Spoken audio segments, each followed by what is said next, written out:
Hi everyone, welcome back. I'm Michael Sandler, your host on Inspire Nation, along with CJ Liu from the Fire It Up with CJ show.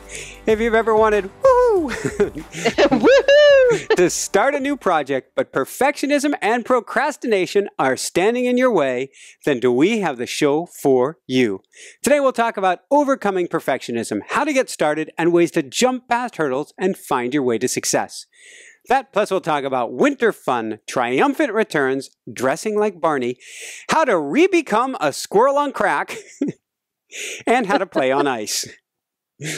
So welcome to the show, CJ. Are you ready to shine? I am ready to shine. Woohoo! Okay, absolutely love that shirt with the, first of all, I love that color on you. I don't know if this is the pink that you were talking about or Barney, but I think it's fabulous. It's a very flattering color. I had a coaching client last night, or actually the husband of a coaching client, who said he could not pull it off, but maybe I could. Jessica bought this for me. It is quite Barney-esque. I like it. I'm letting it grow on me, though. It looks really good. I like it. I really like it.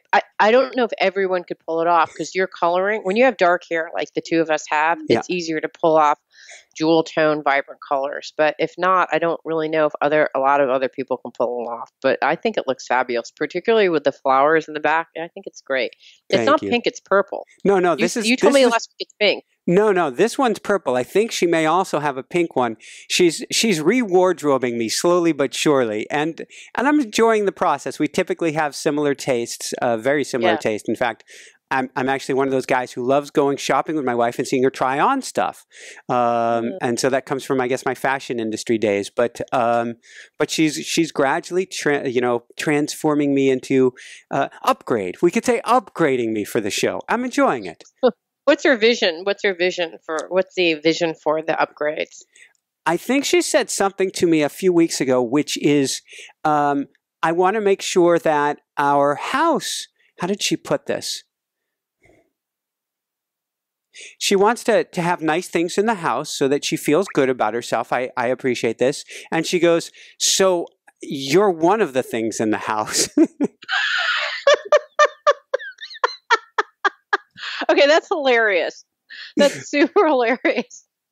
So the ratty sweatshirt is out, and Oh yeah, so that's not okay. That's so funny. There's this woman that I interviewed a while back. It was Chinese face reading, and she focused a lot about surrounding yourself. She focused a lot on the elements, and so each element, fall, winter, spring, summer, it was earth, fire or water, water, wood, fire, metal. And then there's two types of wood. And she said, depending on the kinds of things that you wanted to bring more into your life. So for example, if you wanted the element of wood in your life, you would wear green. And she said that there's a subtle but psychological effect of having those colors around you. And so she was suggesting to the point where, let's say that wood is about growth, right? So I'm actually thinking about the conversations that we've had. There's yin wood and yang wood, and wood is about moving forward, pushing forward, growing rapidly. And so if that's the case, you would actually surround yourself with green. So for example, in your house, you may have that bright green in back of you, a green accent pillow in your surroundings, or you would have, fresh flowers or a big wooden something or other, something with the elements of wood. So it's both the color, the element, and there's several colors during that green woody kind of period. Green is one of them, brown's another. So you'd actually surround yourself with that. So right now, based on your color, it would be, I think, probably fire. Interesting. See, I would have thought, other than the spiritual side of things, I would have thought that this is just meant to attract, Barneys. And that could be true. Barney got a fire. Well, Barney is about it's for little kids to get them excited. Yeah, right. That's true. Which is fire. So okay. I can see. Yeah. Okay. So there's some reasoning behind the Barney color, right? And she said you like purple, and you like red. So here you go. It's a purpley red. It's a merging of the two. It's cranberry. Cranberry or fuchsia. I think I would call it fuchsia. Fuchsia. So we should look up the spiritual significance of fuchsia. It does feel a little bit like a spiritual color. It also does look good. Look like I'd be good on the golf course right now. You would be. Both. Both are good. Okay, so how are you feeling in that color? Uncomfortable. I laugh when I look at it, but I am both quick to change and slow to change. It's the weirdest thing. We get something new and something that I've wanted for a long time, and I'll look at it for a while before I actually like do something with shoulders, knees and toes, head, shoulder, knees and toes, knees and toes. So that's just, do you know that that's a song that Barney sings? Oh God, I think it predates Barney though, because I remember that in my school camp days. Well, so, Barney this is one of his precursor songs that are like his song that people associate with Barney. Now I don't because we had a little, when I was at Microsoft, they made little stuffed animals that could talk to you. This is part of their exploratory See, phases. I love that. And they had a Barney, they had a big purple Barney, and it would sing these songs, and it would go head, its little arms would go like this, head, shoulders, knees, and toes. Like my little kids, you'd press on its hand, and it would song. So Barney was a good portion of my children's life.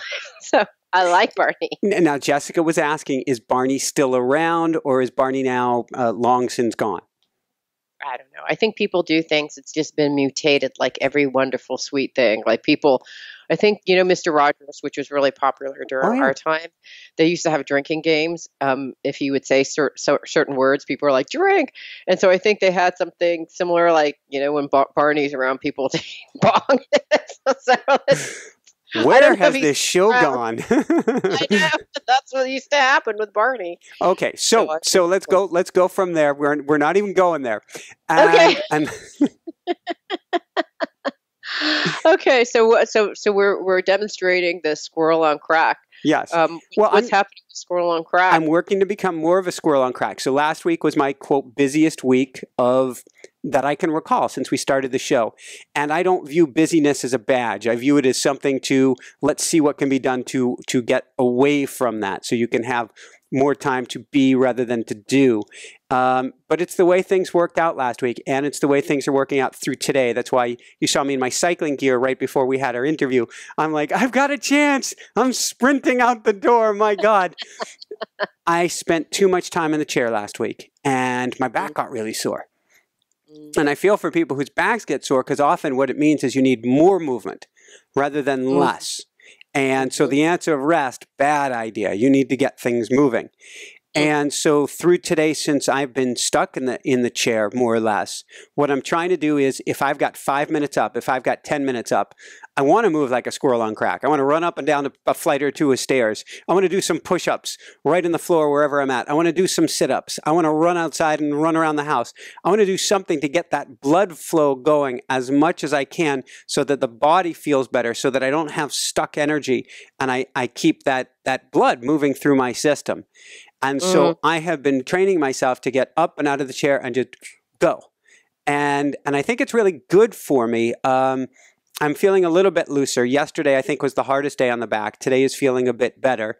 And I told Jessica, who just came back today, and that's a whole nother story, I said, I'm going to get in amazing shape just in my 5 or 10 minutes between coaching sessions, between interviews. That's a great idea. It's funny because this morning I had the same idea, because I woke up because I'm leaving for Hawaii tomorrow, and I have like a long litany of things that I forgot were going to happen that to have scheduled the wrong time. Yeah. Anyway, I have a long list of things that I need to do before tomorrow, and I woke up I was like stressed. Like I woke up at 6:30. I'm like, I gotta get up early so I can get everything done, and my meditation was like, you know what? That kind of attitude is not going to be helpful for you. Just keep on saying, and we'll get done. I don't know how we'll get done, but we'll get done. And calmly proceed throughout your day, because if you do that, you'll just get more done and you'll be at rest versus kind of like, oh, we'll get done. I have to get it done. So I've been just kind of slowly navigating around. So I have this I actually had all day meetings yesterday, and I had to write up the notes so it doesn't drain out of my head when I'm on vacation. So I was starting to write up the notes, and I thought, well, I only have 5 minutes, so I would normally read email or do something because like, what's 5 minutes? But I'm like, no, I'm just going to spend 5 minutes and type. If I have to write up the notes in 5 minute increments, that's just going to be how it will be. And so today I had like 15 minutes here, 5 minutes there, and I was just typing up these notes from the meeting. But all those things add up, right? So at the end of the day, who knows, maybe it's actually better for you to do 10 5-minute workouts and one 50-minute workout. I mean, it's the same, right? It's the same. And in fact, if you're using the HIT principle of high intensity, you can get a lot in a short period of time. And those pulses probably do you a lot of good. And we'll see what that does for me. What you mentioned a minute ago, though, is actually really cool with today's theme, which is perfectionism and procrastination. I'm going to wait to do it until I have the time. And so you wait for this giant block of time that may never come. And we can talk about scheduling, but if you don't schedule it, you just wait for this amorphic blob to appear. Since it never appears, you never start. But if we just chip away at it with tiny little pulses or tiny little bits and pieces, it's amazing how far you'll get. And like you said, it's whatever. I just start into it. It doesn't have to be perfect. Just start into this process and start checking through the list. And sometimes it was funny because my husband and I were just talking about it. I said, I have not written since like the plane ride over to Texas, which is like December 12th. I have not written one solitary thing since December 12th. And I said, so what are the reasons why you're not writing? And, it was like, distractions, interruptions, research, family time. And the other was procrastination. And I think, and we were talking, and I was like, me too. And he said, yeah, because when I actually write, there's a whole process where I try to get into the right mindset. Mm-hmm. It's like there's kind of like mind foreplay is the best way I can say. Your mind has to get in the right spirit. And then he writes, and I'm like, me too. And he said, but really, it's just a process of starting. Mm-hmm. When I start, I'm fine, but I have all these reasons of why I can't do it. So if I think the thing that you're saying, if you just take the 1 minute, 5 minutes, whatever minutes you have and do something during that time versus not do something and not procrastinate, just the process of starting is all he needs. And I'm like, that's so true for me too. Just starting it. Well, I'll thinking about I'll challenge you because I've got to challenge me because we got a book back from the editor, or it's supposed to come back, but it's only half done. I got to figure out what's going on with that, Will. And then the second book, going back to my old editor from years ago who intimidates the heck out of me, but does a great job. And she was saying she wanted to take the first chapter to a focus group, and it actually froze me. I got several chapters done, but I'm afraid to go back and finish one because if the small self in me says, well, if it's not good, then you're going to have to throw the whole book out, which isn't the case at all. I just need to move past that hurdle and get writing again. I've given myself time over the winter to get things set up with coaching, to get set up with the other side of things. But now I have to challenge myself to get back into the writing. And it's like you say, I tell people, if they want to write a book, you don't need to write it all in a weekend. You don't need to take a month straight to write a book. Write a page a day. A page a day is a 365-page book. Okay, edited, it's a 200-page book. So like you're saying, I just will get, and so I caught that in myself today while talking with a coaching client. I was like, wait a second. If we're talking about, which I was talking about with her, perfectionism and procrastination, and I've frozen solid on my book, I just have to start chipping away at it again myself. Mm-hmm. Mm-hmm. Isn't it funny? I mean, one of the wonderful things about coaching, one, you're helping another person, but oftentimes you'll say something. So you're coaching this client and talking about perfectionism. We're like, why don't I only listen to my own wisdom? But it's sometimes I think clients bring that out so that you can actually learn about yourself. It's like you're both learning. You coach because you want to learn about yourself just as much as you want to help the other person. But a friend of mine who's a big Byron Katie advocate says you really do it because you're helping yourself. You help others because this is, how you help yourself the greatest. Somebody recently asked me, they said, with your growth, you're not going to need to be coaching in the future. So is this your last year coaching? And I said, no, because that's where I learn the most. What I bring to my writing, what I bring to my speaking, what I bring on air, all comes from that personal interaction, because you're right. You're throwing, not only are you helping other person, but you're throwing the mirror back on yourself, and you're seeing your own stuff, your own junk is right there before you. And I couldn't help share wisdom with another person if I wasn't either A, doing it, or B, said, oh, wait, I get to do that too, and share that with the other person. Hey, this is a piece I get to work on alongside you. Just like I said, I'll challenge both of us on the writing now. Right. Yeah. My hope is to start writing on the plane. Like the minute I get on the plane, or right when I'm in Hawaii. Like that's my greatest hope. But it's just a matter of just starting. I know the minute I start, it will just free flow, but it's kind of like the intimidation of just starting. And the intimidation of, oh, you're gonna focus group this. Oh, now the pressure is on, right? There's like higher stakes, right? I think that's I can't just write because it's actually going to be judged, but it's a first draft.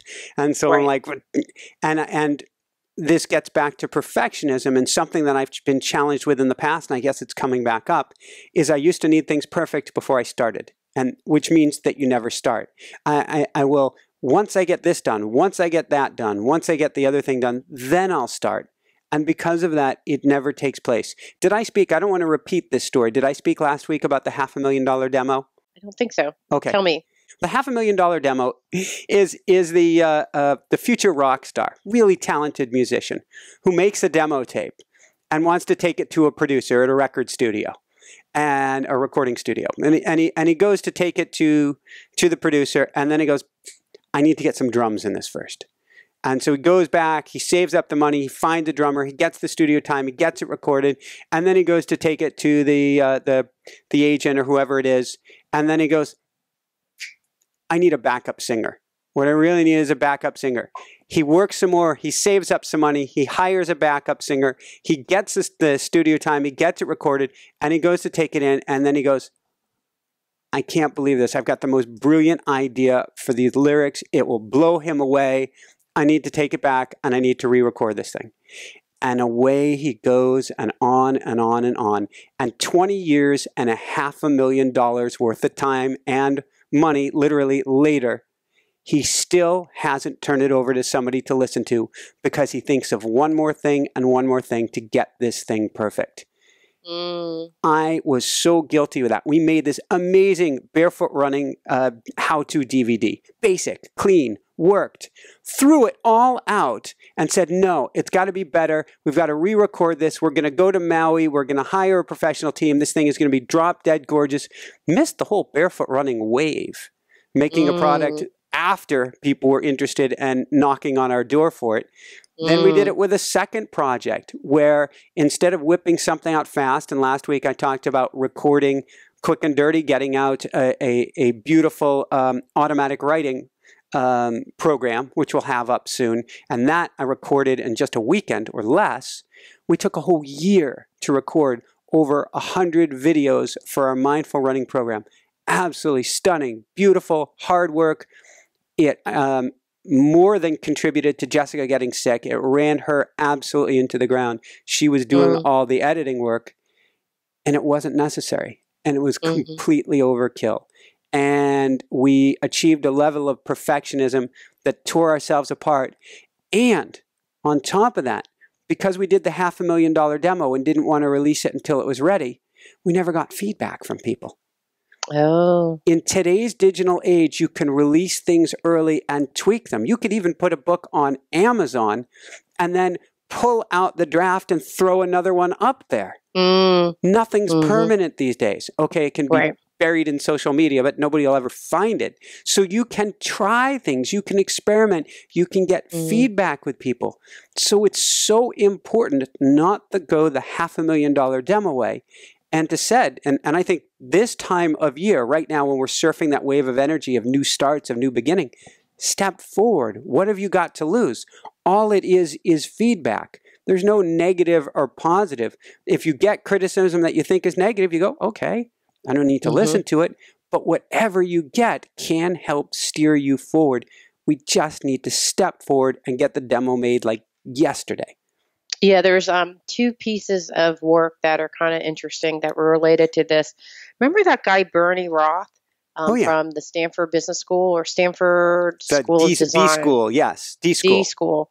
And so he has this great video online talking about design, and it's about putting together quick, fast prototypes and getting feedback and just constantly Bingo.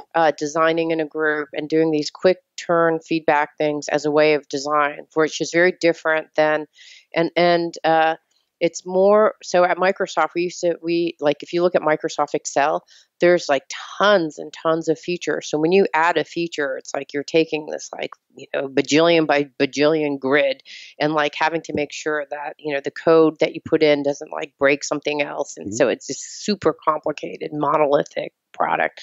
And so it would take, a year and a half to 2 years to actually create a product that is well tested, vetted, all this stuff.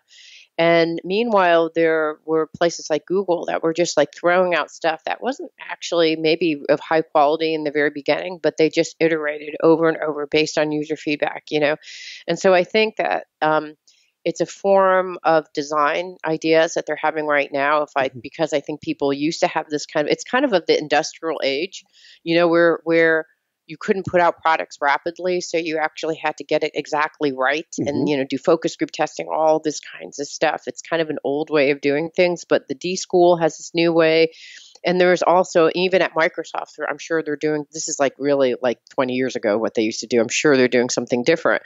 And in the thing that's all the rage in computer software is agile development. Have you ever heard of that? Oh yeah, absolutely. But it's this whole idea of like getting stuff out there quickly and getting feedback, and it doesn't have to be perfect, and constantly kind of like moving the dial versus like it used to be like 5 goals that we had that we would plot through the whole year versus like evolving 5 goals that kind of change throughout the whole year.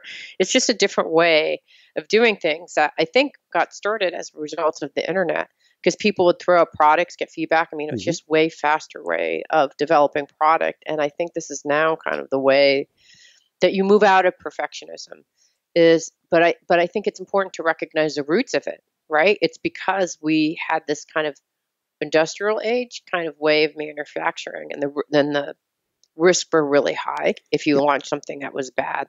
That's no longer the case. I think it also comes back to our schooling.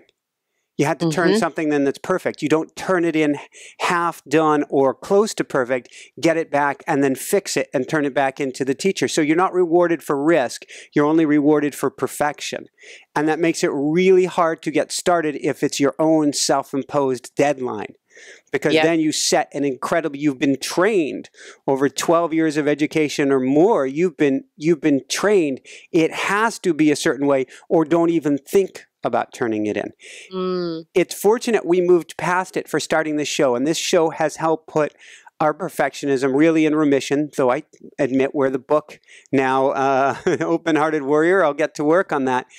But having a daily show has enforced letting go, because I have to air something today, period. Right. And then tomorrow I have to air something today, period. So I can be like, the show's not perfect. I need to do this, that, or the other. Sorry, you get to air it. The title, I can't come up with a perfect title. Sorry, you get to air it. I can't come up with the perfect description or the perfect outline. Sorry, you get to air it. And what happens is 2 things. First off, just like agile programming, you get better on the fly. You develop systems that are more efficient and allow you to make quick changes. So that changes in you. And then at the same time, your ability to let go dramatically changes. Because in the beginning, I was working till 2 or 3 in the morning and crying myself to sleep, going, I can't believe I did. And now I'm like, it is what it is. It's beautiful. It's perfect. It's energy. It's perfect. And it's imperfectness. I'm happy. Let's go to bed. And if an interview doesn't go quite as expected, I'm like, that's great. You'll learn from it. Come on, Michael. Let's go to bed. Yeah. And you just let it go. It's actually interesting because in some ways the accelerated time period of like having to produce something constantly is kind of allowing you to develop those muscles. Like it's like a hit it's like hit living. You know, hit like you high for people who intensity are not, living. yeah, for people who are not familiar, that whole idea of high intensity training, and you can better speak to this, but it's the idea of like if you work out really, really hard during that time, it's actually a better workout. You'll get better results than if you actually worked out kind of mediocrely for a long period of time. Is that right? I put it this way: if you're going to ride, ride. If you're going to run, run. If you're going to lift, lift. So get an intense workout. That doesn't mean there's a time and a place for the other things, but get an intense workout, do the maximum work for the body in the shortest period of time, call her good. Now, if you're training for an Ironman, we need some endurance and other things in there. But for a fitness point of view, it's brilliant. And the theme that come up when you mention that is no slow torture. Which means if you want to get something out when it's perfect, you will take forever and torture yourself every day going, it's still not there, torture. It's still not there, torture. And you just keep torturing yourself versus, like for a daily show, whatever it is, good, done, go, done. Let it out. So I'm not being continuously tortured about having to work on this thing. We operate on, it's not entropy. What's the term? Parkinson's law.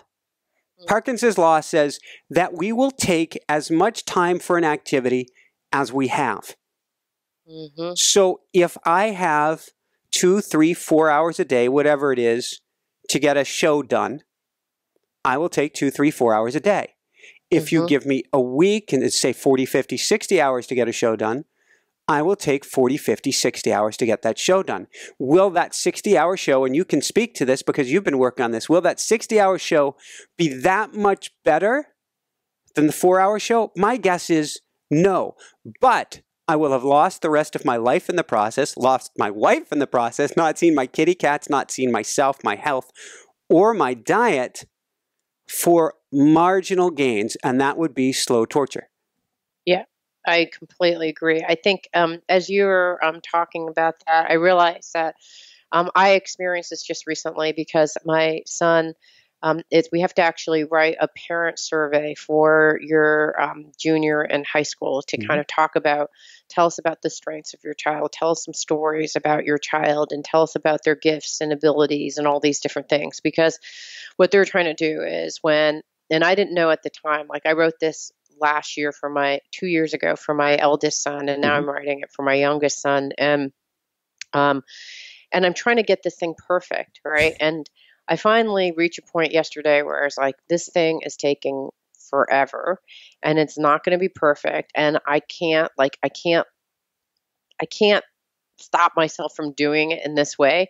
So I just handed it off to my husband. It's like 90% done. And the last 10%, I'm like, I'm sorry, I'm just finding I can't get this last 10% done, and this has to go out. So I just need you to, here's all the raw materials, because we're talking about his strengths. And I had my son take an arsenal of strengths assessments. And I said, here's the output of that strengths assessment. And you can probably just cut and paste some of this stuff. So it's like, it's almost done. Like even the 10% that wasn't done has 90% of the content. And I said, I just can't do it. I don't know why I can't do it, but I can't. And this is due. So I'm handing it off to you. And as I was thinking, like, why am I slowly torturing myself? And as you were talking and I was thinking about it, I think that sometimes there are emotional issues that relate to why you're not doing something. So the procrastination can be like, it's just hard to start. But for me, like the procrastination is, I realize that there's a part of me that thinks, oh, when I'm finishing this document, I'm doing the handoff from me to the college counselor, and now I have no viable role in the remaining year and a half that my son has. So that there's kind of like there's an emotional issue and sadness about releasing and letting go. And so I think even I've done some work because I was like, wow, I just can't seem to get on top of Caden's stuff that I need to do. And it's mostly because it means that he's leaving, and I don't want to face the fact that he's leaving. And so I think that some of these things have an emotional component. And going back to perfectionism, I had a whole show about perfectionism. If folks want to go to Fire It Up with CJ and type in perfectionism, I have, I think, 2 shows on this because it's something that I greatly struggle with. And the person, I used to struggle not as much as I did before. And she said two things that I can recall. One is that perfectionism is really about a fear of failure. The emotional piece, like, so why does everything have to be perfect? Because I'm afraid that I'm going to fail. If I fail, then what happens? Stories can be everything from, if I fail, then I'll be of no value, or I'm a failure, or whatever those things are. And there's a word that yeah. comes to me when I think of fear of failure, at least for myself, as bizarre as it sounds, it's fear of annihilation. I'll be destroyed. You're going to be gone. Yeah. Oh, you're going to be destroyed. That's the end of everything if I fail. Right. That's scary, right? Bingo. Right. You don't even exist. Mm-hmm. Like an nihilistic, you're gone, right? So I think that it's like, so fear of failure and kind of tracing that down that tree. So for me, it's a fear of failure because I'm not going to have it perfect. If it's not perfect, then I'm going to feel bad because I'm not putting my best foot forward, and it means that I don't take it seriously. Like, there's a whole set of stories behind that. So I think maybe even that'd be one thing to discover yourself, because then if you figure out, okay, fear of annihilation, then you can kind of have we have probably 100 different shows on our two websites, right? You could use the technique of the energy. What's the one? There's like a the one you can do tapping. So you can do EFT tapping, certainly. Yeah. I've been doing that with a lot of coaching clients lately. What I've been doing for myself is doing emotion code each morning. Emotion coding, that's it. And yeah. I'm doing it every single morning right now to get myself lighter for the new year. And I just keep going after it and keep going after it. And I challenge coaching clients when they hit roadblocks like this, not only to do these activities, but I tend to give them homework assignments, things like write a letter asking yourself, why am I not able to get this done? Mm-hmm. And see what comes up. And just write stream of consciousness. Obviously, I like teaching automatic writing as well. But just write stream of consciousness and ask yourself, self, I've wanted to write this book for a year. Why am I really not doing it? Without judgment, without attachment, but ask. And it could be you hear back something to the effect of, well, because you haven't set a time each day to get it done. Or because you're afraid that when you get it out, your whole life changes and you're not ready for that. Okay, I think we have some good things for you to work on, Michael. So when you actually get that, so let's say that, we'll turn the table since I know it's uncomfortable. So let's say that for me, my fear of, for me, why I'm not writing is because I got some psychic who said, what you write is not going to turn into a book. So then I was like, well, what the hell am I doing? If there's actually not going to be tangible achievement that I can point to, then why am I doing it? If I'm not helping people, I'm not. So it's really just helping myself, which I actually, and in that, the question is, should that be enough? Right. So really what it is writing. So here's the equation. Writing is not for others. That makes me sad. Okay. So that's one emotional code thing that I could do. Writing is just for me. Mm-hmm. I'm not enough. Doing this for just me is not enough. And that's kind of like, that's interesting. And then I could do a whole emotional coding thing on that. But really, it's like, if I write, then it's not a fear of failure. Well, it is sort of a fear of like, there's other things that I'm not going to be doing as a result of writing. And that's not going to, all this stuff is not going to be pointing to a tangible accomplishment. Therefore, I'm not going to do it because loving myself is not enough of a reason to do it. Mm-hmm. Like, that's kind of broken, right? But if you didn't go through the emotional piece of it, you're kind of missing an opportunity. So I guess, like, even if you can look at the procrastination as a way to grow and learn and a divine thing that's happening to you. I like that. It's just a different way of looking at it, I think. Well, it's certainly a learning. I tell people when I start coaching with them, I said, I'm going to give you 3 types of homework. Homework that's real easy, you're going to get done without a problem. Homework that's a challenge you get through. Another homework that you're completely stuck on and either don't want to start or have complete roadblocks on. I said, that's where the real learning is, because we learn from the roadblocks and we learn what's really going on behind the scenes. So that's what you're talking about here. Mm-hmm. Can I share with you something that is slightly off topic, but I'll try to make it back on topic. This weekend, we have been trying to come up with stress tech ways for my son who does martial arts to reduce his stress levels, Mm-hmm. both physical and mental stress.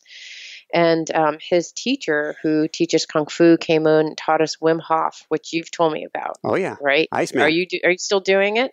Well, I do all sorts of different things. I was out barefoot on the ice a couple of days ago, so Yeah. I still like to play in the cold and do all sorts of things like that.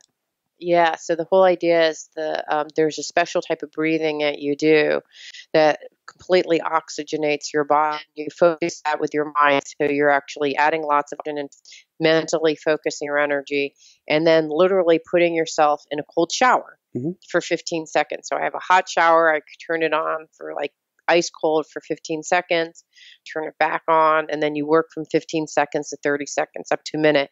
And because they found that when you're in cold weather, what happens is you become more adaptable, right? Basically, you're able to moderate your temperature, because when you're sitting, so I'm sitting in ice cold water for 15 seconds, breathing in and out slowly and trying not to panic, because when you're in this panic mode,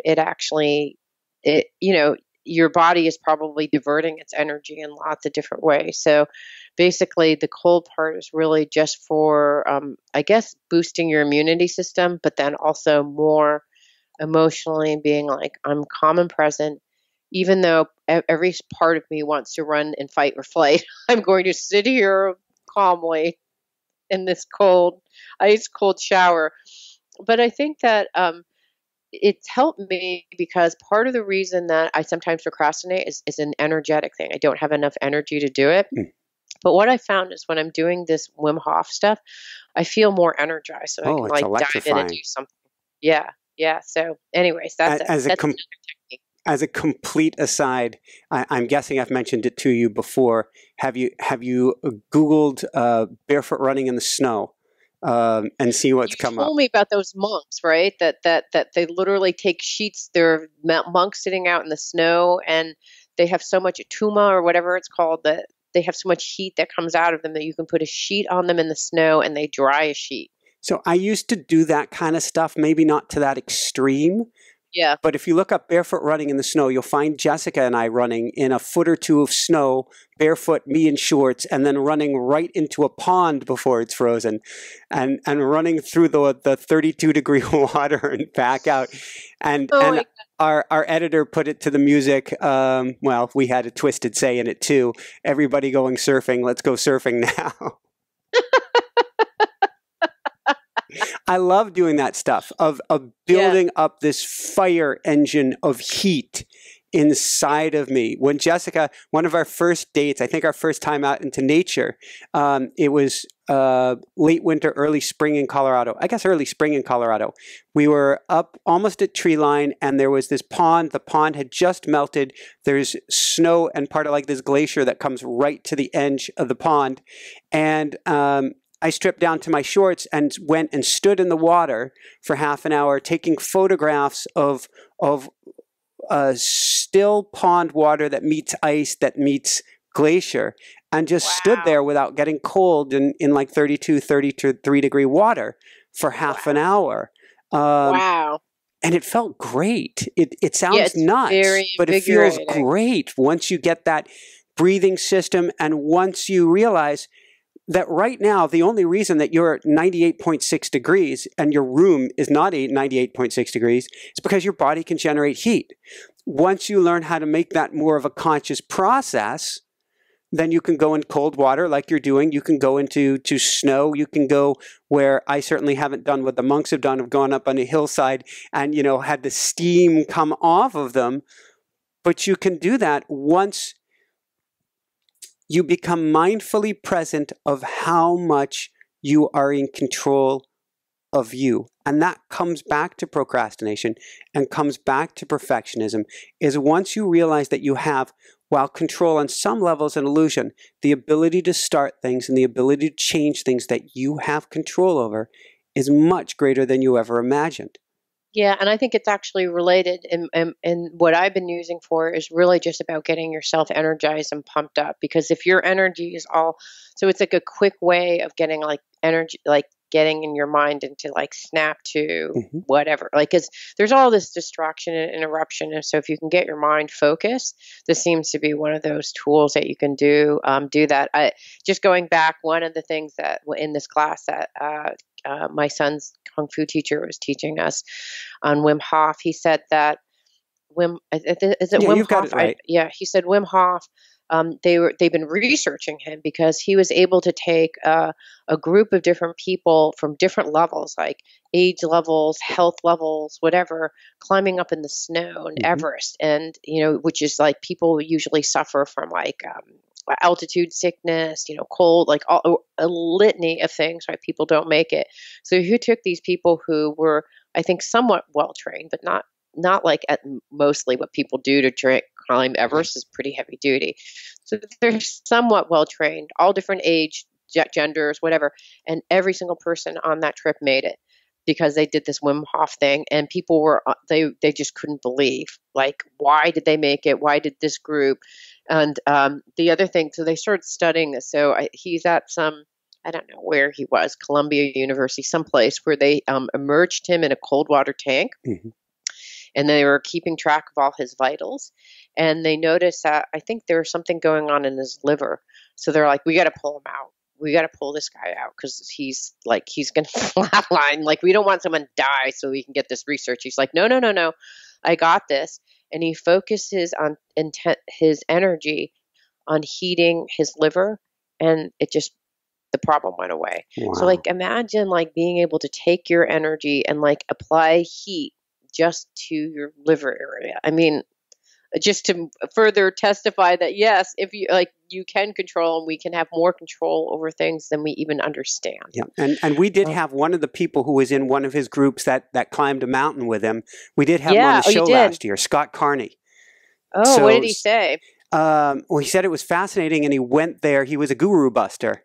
And he went there to show how Wim Hof wasn't the real deal, and that didn't quite work out. In fact, he was able to do things with his body that he never thought that he could, and he still does. He lives back in Boulder, Colorado. He still does the cold showers now. He still does the experiences outside with the cold, and it's really challenged his whole belief system on what's possible. That's interesting. On the 21st, I'm going to walk into a cold lake. So we'll see. That's like my... I've been looking at this pond out here. The what? You'll have to tell me how it goes. I've been looking at this pond out here that froze over for the first time probably in recorded history of this place in North Carolina. And each day I've been putting my feet on the ice, my feet in the water beforehand. I crawled out on the ice. I took the kayak with me. So if the ice broke through, I got a kayak. Barefoot on the ice, of course. Oh, I love the feeling. I have been on the ice barefoot so many times today, I cannot tell you. There's something so special about that connection and that feeling. And the ice, feeling it barefoot, it's so slippery and smooth. It's so cool. These are sensations that you don't get if you don't train yourself to be able to experience the cold as just another sensation. Right. But that's interesting. You got to let me know how it goes. And that kind of thing excites me. And I don't know how this show came about, diving into cold waters, but it really changes your belief system on what's possible. And I think if you can change your belief system on what's possible in maybe one or two key areas where I guess maybe I was broken, so to speak, early in life. I had this big accident, 10 years of age, 6 surgeries, was told I wouldn't blah, blah, blah, and wouldn't be able to blah, blah, blah. And all of that turned out to not be true. And that completely shattered my paradigm. Yeah, they pointed out my arthritic joints, showed me on x-ray, and said how I'm going to be a mess for the rest of my life. I became a professional athlete. They told me I wouldn't be able to run. I guarded myself for running through high school. Even when I did run a little cross country, I assumed if I'm not careful, my knee's going to blow apart. Then I became on the cover of running books. So it shattered my paradigm, or it shattered my belief that when somebody says something's not possible, they're right. At best, if somebody says there's no way that's possible, I will go, maybe. Now, will I proceed in that direction? Do I want to put my energies in that direction? Maybe, maybe not. But once you have one epiphany where somebody, an expert, has told you that is absolutely not possible, and then you figure out it is. Another example is all of the great retreats where people walk on fire. They walk on coal. Another example of what's supposedly not possible. Once you've done something like that, then the sky's the limit, because you're on fire, no pun intended, because you realize that all of the limitations that you thought you had were just things that you wrote up in your mind.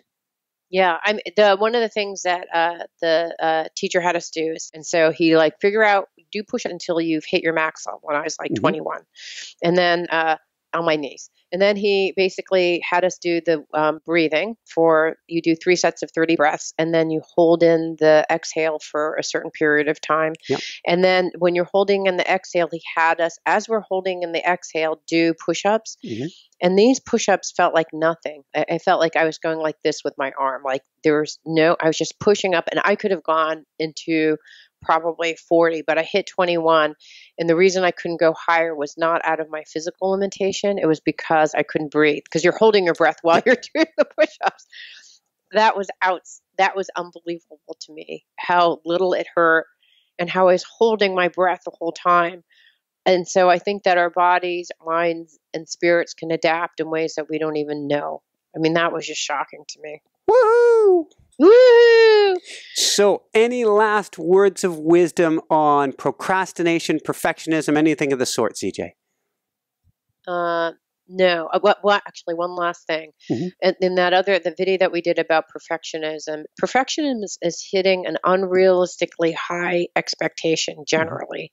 And so when you're trying to get things perfect, you're trying to get it into a level that is already an unrealistic expectation. So just recognizing okay, and what perfect is today is going to be different than what perfect is tomorrow, which is that example that you gave of the studio person. So, what you can do, which is as good as you can do as of that day, is good enough. And just draw the line and see where you go from there. I love it. That's my tip. And I'd say front load things, set a time, a designated time every day or every week to get it done. So you front load things, chip away at it, and